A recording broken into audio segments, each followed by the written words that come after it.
Welcome everybody to this installment of the Straight Edge Game Room. Today we're going to be looking at a plug-and-play system that I bought at the Brass Armadillo. The VS-MAXX 17 games. I only paid $5 for this. Was it a bargain? Well, let's check it out. I already opened the packaging. Let's get into it. Well, as soon as you turn on the console, you are greeted with the ugliest start screen I have ever seen in my life. If there's any video game or video game plug and play out there with an uglier start screen than this, I'd hate to see it. Okay, once you come into the game select screen, it's even uglier. Look at that. It's all rusted up and dirty looking. And what is this expressionless character at the bottom? This looks like a lot of the rusted gates and rusted fences that are so popular over there in Tucson. I don't know why they like this rusted metal look, but it looks terrible. And behind this expressionless character, there's some graffiti that they couldn't wash off all the way. It looks horrible. Who designed this and thought that it looked great? Okay, the first game we're going to look at is Balloon Man. Well, more like Balloon Frog, but who cares? The object of the game, which I didn't figure out at first, was just touch all the balloons, pop them, and avoid the little stars. Okay, we got 16 more games to go, so let's hurry this up. Next level, same thing. Pop the balloons, don't touch the butterflies. If anyone has footage of a butterfly popping a balloon, I'd like to see it. The control is very similar to Balloon Fight, only you're not really fighting anything. You're just trying to pop the balloons without getting popped yourself. Okay, next we got basketball. And if you can't tell, I stink at it. Watch the gauge and try to shoot the basketball into the hoop. Okay, I'm not playing with the skills of Larry Bird. Next game. Okay, we have Bubble Blaster. You just gotta shoot the balls at an assortment of balls of the same color and keep them from getting to you. I think that's the objective. It's rather boring, and it doesn't help that I have some slight color blindness, so it makes it a little more difficult for me. Okay, here we got Roadstar. The objective of the game is to gauge your speed and shoot yourself off that ramp and end up on that asphalt. Don't land on the sand, you want to be on that little sliver of asphalt. Easier said than done. Next game.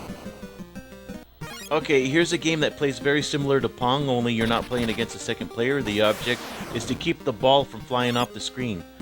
You move up and down to move the side paddles, and you move left and right to move the upper and bottom paddles. And you're trying to keep that ball in the center and grab the power-ups if you're able. And that's pretty much all there is to that. Okay, here's Delta Fighter, a game that's similar to Capcom's 1942, but it's nowhere nearly as good. And the game is kind of obscured by its graphics. The airplane is real difficult to see in that backdrop, and if your player was more distinguished from everything else, if it had something to tell it apart from the rest of the background, this game would probably be a lot better. Even with my glasses on, I have a hard time seeing this. Next game. Here we have The Knight, which looks like a downgraded version of Satan's Hollow. And I read in the instruction manual, it says, "This time you are a monster.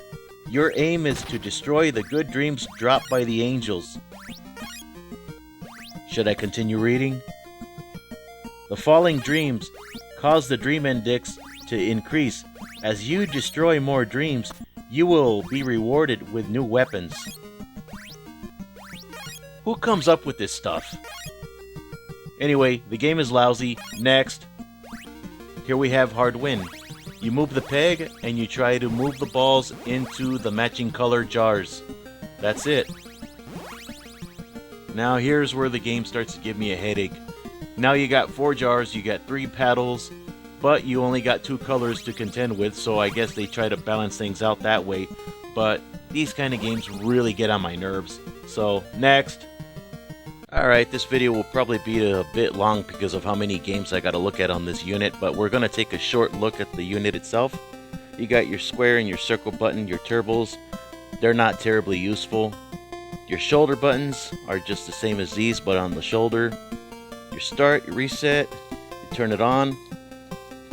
You have to unscrew the battery terminal covers to get to the batteries and swap them out.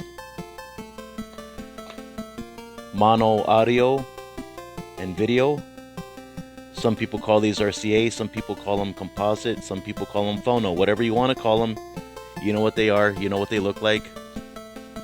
The manual's in here somewhere. I probably should have read this first.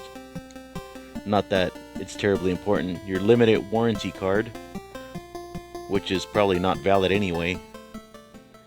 Here we have Lonely Island, and it's got a number of mini games attached to it. You just navigate the penguins across the map and select whatever game you want to play in whatever particular order you want to play it in.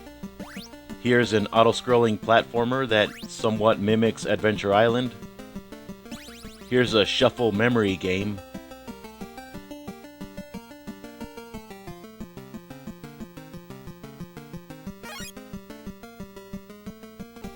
Here's rock, paper, scissors. You just gotta win 5 times against your little sister or your girlfriend.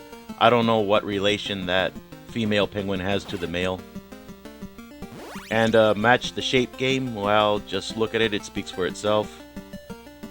And here's Bomberman without the bombs. Just collect all the cherries and get to your little sister. After you beat all the mini games, the road opens up to smiley face up there and the game starts all over. Yay. Here's Fast Race. I guess you gotta move your car around and jump over stuff. I tried many times but failed to jump over that bridge. I even tried to go under it. Nothing seems to work. I just don't get it. Next. Here is Dangerous Zone, but its own title screen says Zone Danger, so which is it? It's terrible, that's what it is. You're playing as this hard hat guy who doesn't get paid enough for them to be dropping blocks right above his head. Just move them around, fill all the empty gaps, and that's pretty much it. Dangerous Zone, more like Boring Zone. Next. Here we have Mr. Potato. Well, that's what it says on the menu screen anyway, but when you click on it, your character looks like a color swap Kirby with some sneakers. And you spit at jack-o'-lanterns to collect all the keys and make your way up to your girlfriend and save her. It's similar to an old 80s arcade game, but it's much more simplified. The gameplay isn't terribly ambitious and there's nothing to keep you interested. Next. Here is Bean's Adventure. You just move stuff around and I guess you gotta fill all those holes. I don't know. I don't care. Next. Alright, here we got Happy Diamond, a puzzle game that looks like it was inspired by Christmas decor at Dollar Tree. It's tacky and it looks stupid. Moving on. Here is Ball Mania. This one took me a minute to figure out, but essentially what you have to do is you have to move your ball around the little purple ball in the middle and match it with the colors that are coming out. But they're coming out from 4 directions, and moving this thing around is really not as easy as it looks. Its movements are very staccato, they're not very fluent, and the game's just not all that interesting anyway. Moving on. Here is Block Flying. Who comes up with these titles? They all sound lazy and stupid. This thing is nothing but a cheap imitation of Quarth. That's all there is to be said about that. The last game we're going to look at is Ball Clash. All the imitation Beanie Babies in the dollar store came to life and held a dodgeball tournament. Yeah, it plays terrible. None of these games are any good, and we're going to conclude the video here. The VS-MAXX is a poor man's fami-clone. Yeah, that's right, I said that. None of the games are very compelling. They're all terrible. It's a waste of money, and if you come across it, I'd say pass this one up. I only paid $5 for this thing at the Brass Armadillo Antique Mall, and I knew I had to put it on the show. so that none of you had to suffer through this. Except watching me play it, of course. But thanks for being patient with me and taking this ride with me. If you like this video, if you like my content, please hit the like button, subscribe, and tune in for further episodes. And hopefully it won't be another one of these.